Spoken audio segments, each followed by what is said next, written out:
Hello everyone, welcome back to another episode of Geopod. I'm your host in the Woods, and the kind of video we'll be making today is another strategy breakdown pertaining to the ongoing situation within the Middle East, in particularly involving Iran and the United States of America through the deployment of the USS Abraham Lincoln aircraft carrier and its associated carrier strike group. So this strategy breakdown will revolve around two main elements. First and foremost, how the USS Abraham Lincoln can be utilized and optimized to downgrade Iranian assets. And by doing that, we're going to delve a little bit into some of the strategies the Iranian Revolutionary Guard Corps Navy might adhere to in order to make the job of the Americans significantly harder. Now, there have been a lot of articles and a lot of comments and posts made on social media lately speaking about or discussing the strategies the USS Abraham Lincoln will adhere to or might adhere to within the Arabian waters. First and foremost, here's what we need to understand, right? An aircraft carrier is a means of power projection, right? That's why the United States installed them, deployed them, and developed them in the first place, right? They're meant to deter. They're meant to deter by showing force, by showing the ability to utilize and optimize power in the air and in the sea, and by a certain extension on land whenever possible. So it's a deterrent first and foremost, right? The US Abraham Lincoln needs to deter the Ayatollah regime from its aggressive policies against its own population, from its continuous efforts to turn the entire region of the Middle East into a terrorist hub. So it's a deterrent, right? Secondly, an aircraft carrier allows the United States military to liaison, to cooperate, and to jointly orchestrate operations with allied forces. And particularly in this case, with the Gulf states and, of course, the IDF, the Israel Defense Forces. So first and foremost, we have that, right? It's a deterrent, and it's a way to better cooperate with our partners, or with the United States partners in the region. However, let's say that doesn't work, right? Iran continues to do what the entire regime revolves around doing. The unrest persists, the hostilities towards Israel and other US allies within the region increases, and the United States is forced to show its hand. Then what? Well, obviously the USS Abraham Lincoln is there to provide that optionality in case the proverbial shit hits the fan. Now, what are some of the tactics and strategies the US Abraham Lincoln and its crew can adhere to, as well as US military command, of course, in order to make this a very short and easy job? First and foremost, you have to understand that arguably, I would say, arguably the most competent arm of the Iranian armed forces is its navy, in particular the Iranian Revolutionary Guard Corps Navy. It's incredibly asymmetrical, right? It's huge, it's structured and orchestrated to execute hit-and-run operations within the Arabian Sea, the Strait of Hormuz, and the Indian Ocean, in order to outmaneuver, let's say, larger, conventional, and more technologically superior navies. That's what the IRC Navy is meant to do. It's meant to structure it in that way, it's commanded in that way, it's equipped in that way, right? So obviously, in any case of a future military escalation or military conflict between the United States, Israel, and Iran, if you're the United States of America, if you're the US Abraham Lincoln in particular, and you want to safeguard your carrier strike group and utilize your carrier strike group to the fullest extent possible, first and foremost, what you're trying to do is you're trying to neutralize the IRGC's Navy. And the best way to do that is to destroy and go after their onshore command centers, right? So, as many of you know, especially those of you that have listened to some of my previous strategy breakdowns, I'm a huge believer in the preemptive strike. When escalation is imminent, when all forms of diplomacy have failed, and all forms of rhetoric fall short to deter a threat to the Western world, to regional stability and to peace, the best way to act is by a devastating preemptive strike. And some of the most successful military operations, not just globally, but within that specific region, have depended heavily on the concept and the strategy of a preemptive strike.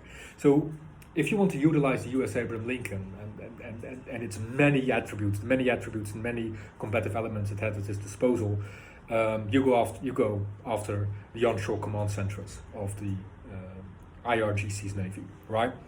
You want to disrupt their command and control structure from the onset, destroy some of the most sophisticated cruise missile launch sites, ballistic missile launch sites, artillery launch sites, as well as their centers of what I just said for the command and control. You come after their commanders, you go after their warehouses, you go after their storages, and you just try to cripple them as much as possible right from the get-go.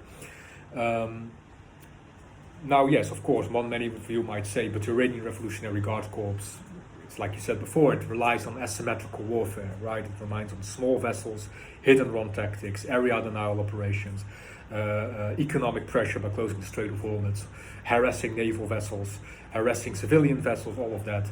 And yes, all of that is true, but still, even asymmetrical units and asymmetrical military elements need to a very extent, rely upon a proper and solid command and control structure. If you take away the command and control structure and you back that up with electronic jamming, you go after the systems, you go after the radars, you go after the electronics, then obviously their job, even as an asymmetrical force, is going to become significantly harder, especially against a technologically superior adversary. So you try to cripple the Iranian Navy from the get-go. Preemptive strike by utilizing the 90 fixed-wing aircraft you have at your disposal by being the U.S. Abraham Lincoln. So what are these 90 fixed fighter jets or military aircraft? Well, they mostly consist of three platforms. First, we have, of course, the F-35, which is the United States' go-to stealth fighter jet, which has proven to be incredibly efficient against Iranian defenses, as we could tell from last year's war between Israel and Iran. Secondly, we have the FA-18 Super Hornets, which are the Navy's go-to choice for fighter aircraft. An incredibly versatile platform, which is meant to gain and maintain aerial superiority against both conventional and unconventional adversaries.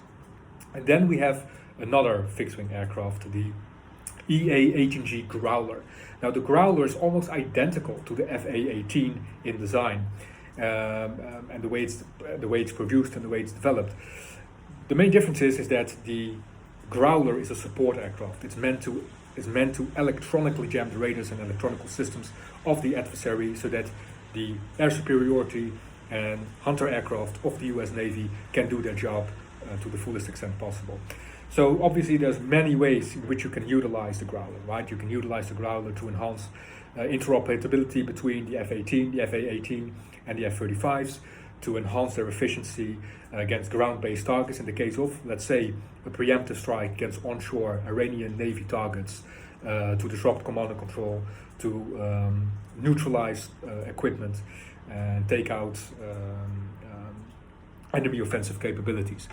However, the Growler can also be used within operations on the sea, right? Let's say the Iranians will retaliate, utilizing their numerous vessels, utilizing their missiles, utilizing their drones. Then the Growler, while airborne, can be of great use through its electronical jamming capabilities, disrupting radars, disrupting missile trajectories, disrupting the systems of the opposition so that their accuracy becomes severely compromised, thereby making it easier for your own offensive assets to counter those of the adversary. So the Growler is one of the most essential platforms, in my opinion, in any potential offensive campaign that is initiated by the USS Abraham Lincoln, its crew, and its carrier strike group in general. So when it comes down to combating Iranian elements on the water itself, what can the USS Abraham Lincoln do? Well, as I've said before, the USS Abraham Lincoln is not a sole vessel, right? It's an aircraft carrier with tremendous capabilities, but it is backed up by the so-called carrier strike group. Now, this carrier strike group consists of multiple destroyers, of multiple other naval assets that can be utilized in conjunction with its own capabilities in order to provide devastating firepower and a devastating and overwhelming offensive that is meant to neutralize any opposing force swiftly and efficiently. So we're looking at destroyers with advanced air defense capabilities, advanced missile defense capabilities, not to mention the anti-torpedo, anti-missile, anti-rocket capabilities the USS Abraham Lincoln already has at its disposal. For example, it's equipped with the Aegis missile defense system, the very same Aegis defense system that's currently being employed within Eastern Europe, and that is meant to counter Russian ballistic missile threats. So obviously the defense umbrella of the Carrier Strike Group is vast. It's incredible, and not to mention, of course, once again, the FA-18 Hornets that also have certain air defense and missile defense responsibilities are tasked with certain air defense and missile defense capabilities as well. So this is a very dense air umbrella, and you need to be a very structured, a very layered offensive force if you have any hope to even form a crack within that umbrella, right? So obviously, if you're fighting on the sea, you can rely on your own missiles. The Sea Sparrow, for example, is a missile that the USS Abraham Lincoln has at its disposal. It's used by various NATO member states. It's highly advanced, very efficient against, let's say, a technologically inferior adversary such as the IRGC Navy and the Artesh, the Iranian conventional Navy, that is.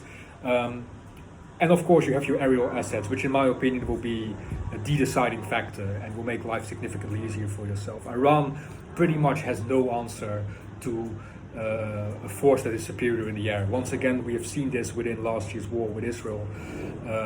Iran's main strategy is shooting missiles, large barrages of missiles backed up by drones. When it comes down to targeting or directly challenging the aerial elements of their adversary in the sky, they pretty much have no capabilities or platforms as of this particular moment in time. And that's the same is true for the IRGC Navy as well as the conventional RTAS. Okay, so obviously if you're the United States of America, you would seek to utilize these platforms knowing that your enemy has no real answer against them, and then you back up your aerial capabilities with your naval and maritime capabilities, and pretty much forming an overwhelming counteroffensive in the case the Iranians are bold enough to bring the fight to you on the waters of the Indian Ocean or the Arabian Sea, whatever you want to call it, or you want to refer to it. So one might ask, being faced with such a technologically superior adversary like the United States Navy, in particular the Carrier Strike Group of the USS Abraham Lincoln, what can the Iranians do in this case? Do they have any hope of success? Do they have any hope of victory? Well, as I've said, the IRGC Navy, which will probably be the primary party Iran will rely on when it comes down to military operations against the Abraham Lincoln, it's an asymmetrical force, right? For this very purpose, right? Their entire doctrine, their entire structure, their entire command and control, their entire equipment, their entire combat capabilities are geared around the challenge of overcoming, outmaneuvering a superior adversary, or at least numerical or technologically superior adversary. The main way they wish to achieve this, obviously I've mentioned their missiles and their drones, which can be launched from both sea by certain vessels within their IRGC Navy, as well as onshore assets. They rely on small attack watercrafts, speedboats in general. The IRGC Navy has a vast arsenal of speedboats at its disposal. It approximately consists of around between 3,000 to 5,000 speedboats as of this moment in time. Now, what Iran has done in recent years is to equip these speedboats and certain smaller watercrafts with drones, right? The Iranians love their drones, as we've seen in last year, fight between Iran and Israel, but we also see it within the Ukrainian theater, where the Russians, especially in the beginning of the war, relied heavily on Iranian manufactured drones before they remodified them and made their own. And the reason for this is quite simple. They seek to overwhelm the air defense umbrella of the USS Abraham Lincoln, right? That's their best bet. That's their pretty much the only hope that they have of coming close to what some could consider a tactical or strategic victory, or at the very least a stalemate or a deterrent, right? That being said, if such an operation were to be successful, you would need to have significant electronic warfare capabilities at your disposal on your own. At the very least, those platforms capable of challenging platforms like the H&G Growler, for example. And as of this moment in time, Iran simply doesn't have these capabilities and platforms. They simply don't have them. So their best bet, their best strategy would probably be an economic one, right? Threatening to close the Strait of Hormuz again, threatening commercial shipping, rely heavily on area denial, try to limit the maneuverability of United States naval assets to the furthest extent possible. And at the same time, when it comes down to offensive capabilities, try to overwhelm the dense air defense umbrella that is the USS Abraham Lincoln, utilizing your drones, missiles, and short-range cruise missiles and rockets, as well as your artillery to the fullest extent possible. Now, what are the chances of Iranian success in an endeavor such as this? Well, if we take a look back at last year, right, when the Israel-Iran war occurred, what we could tell is that the Iranian drones have almost zero chance of penetrating a modern, layered, technologically advanced air defense umbrella. Israel succeeded in shooting down 99.99% of all drones Iran launched towards it. And these drones came in waves of hundreds and hundreds and hundreds at a time, backed up by vast barrages of ballistic missiles, coming from a myriad of directions. So, if the Israeli aerial assets were able to pretty much completely counter or nullify the threat of the Iranian drones, I don't see any reason why the USS Abraham Lincoln couldn't do the same.